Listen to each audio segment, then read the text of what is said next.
Мои расходы за ноябрь как бьюти-мастера. Обучение у меня в этом месяце обошлось в 700 рублей. Напоминаю, что я обучаюсь вождению. Еда у меня заняла 457 рублей 48 копеек. Как ни странно, но очень мало для меня. Я даже сама была удивлена. Валберис обошелся мне в этом месяце на 245 рублей 16 копеек. Спорт 185 рублей. Вы знаете, как я люблю заниматься спортом. Авто вышло 125 рублей 32 копейки. Пришлось даже покататься на такси в этом месяце, хотя я обычно это редко делаю.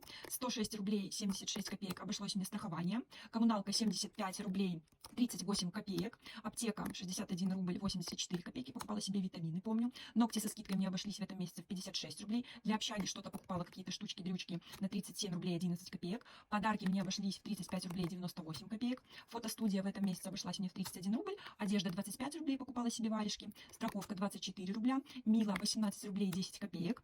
Банк обошелся мне в 11 рублей 90 копеек. И вкусняшки вышли на 6 рублей 90 копеек. Итого сумма вышла 2202 рубля 93 копейки.